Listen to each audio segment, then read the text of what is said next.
Ya, untuk membahasnya kita sudah bersama dengan pakar hukum internasional Unjani, Profesor Hikmahanto Juwana yang sudah hadir di studio dan juga pengamat Timur Tengah Unpad Ibu Dina Sulaiman melalui sambungan Zoom. Selamat sore Bapak Ibu sekalian.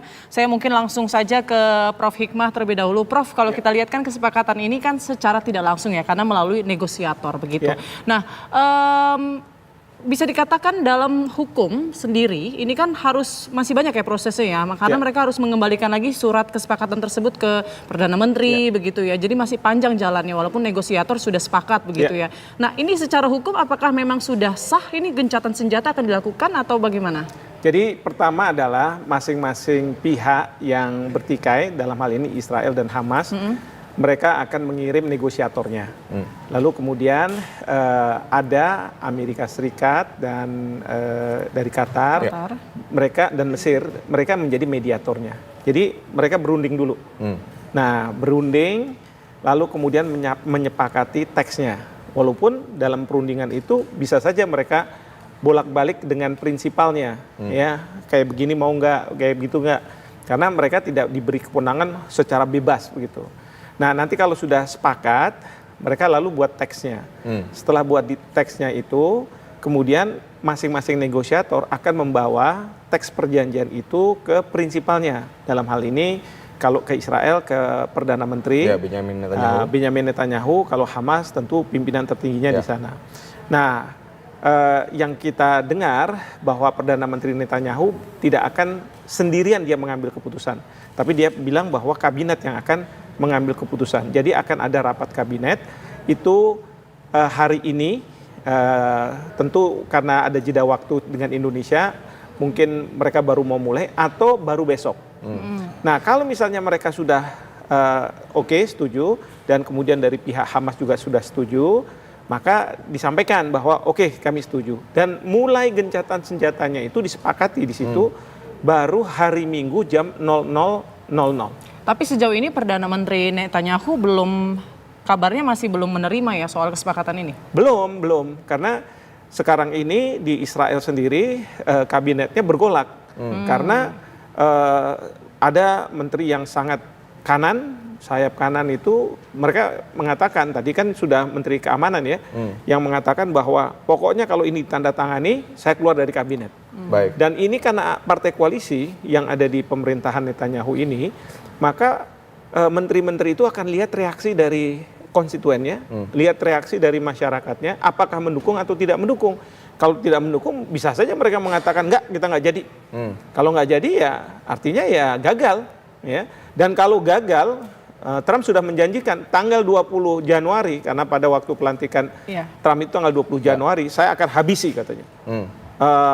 Dan pastikan bahwa Sandra harus dibebaskan dari Hamas. Ya, saya ingin ke Mbak Dina Sulaiman. Mbak Dina, ini kan kalau kita lihat setelah diumumkan, serangan dari Israel ini tidak berhenti ya. Ada 88 warga Gaza yang tewas dan 136 yang terluka. Anda melihatnya seperti apa? Apakah gencatan senjata ini benar-benar akan terjadi atau justru akan gagal seperti gencatan senjata pada bulan November?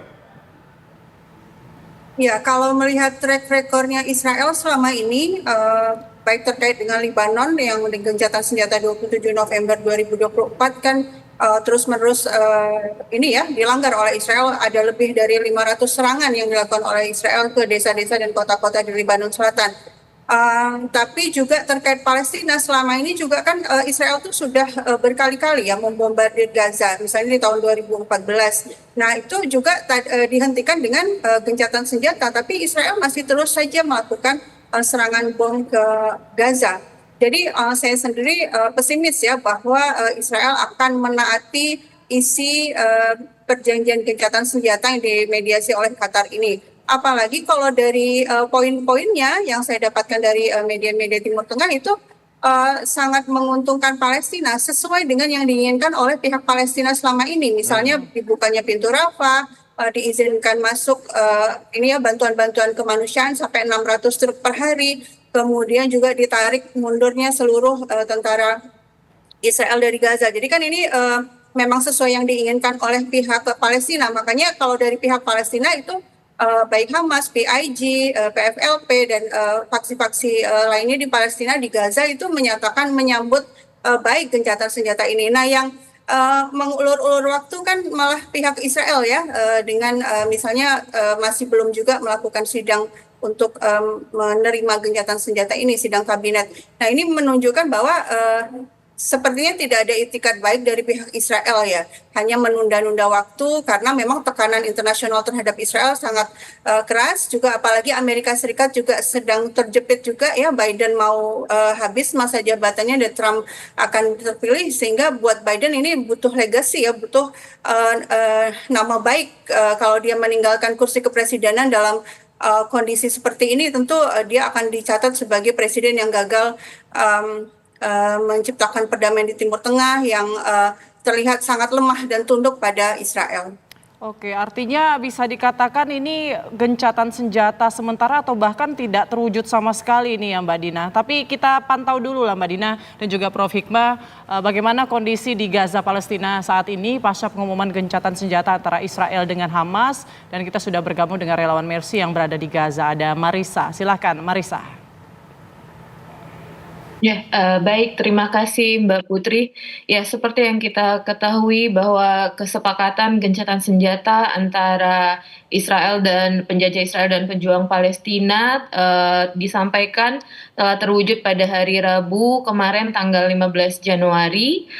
Akan tetapi untuk pelaksanaannya counting hari pertama untuk tahap pertamanya di hari Minggu 19 Januari 2025 dan seperti yang kita amati sampai saat ini pun tidak ada dampak yang signifikan dari pengumuman gencatan senjata tersebut.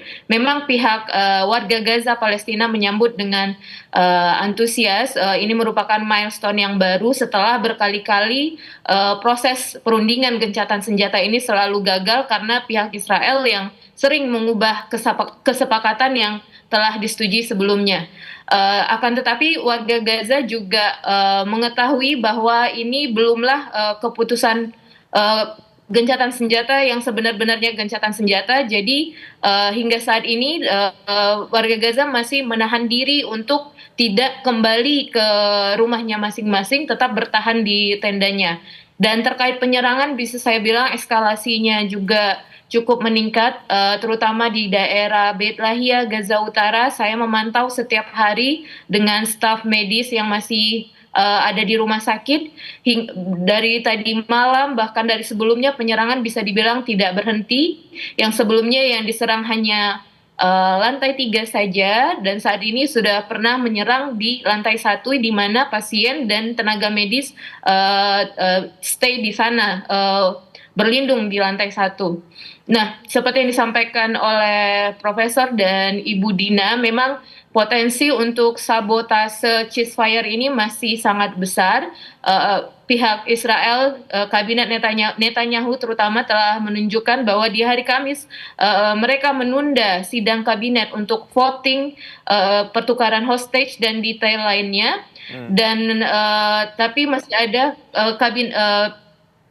bagian dari pemerintahan Israel yang mencoba mengembalikan ini supaya tetap berjalan, dan alhamdulillah di hari ini, Jumat ini, mereka melakukan voting untuk keputusan selanjutnya, dan kondisi ini sangat kritis, critical condition banget yang harus diawasi oleh pihak-pihak internasional supaya ceasefire tanggal yang akan dimulai tanggal 19 Januari nanti benar-benar bisa diterapkan seperti itu.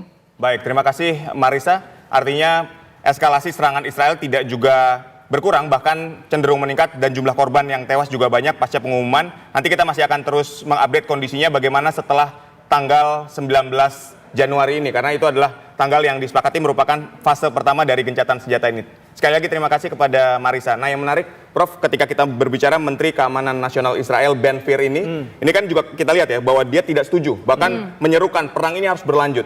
Nah, ini seperti apa? Tapi nanti dijawabnya Prof. Usai jeda, tetaplah bersama kami.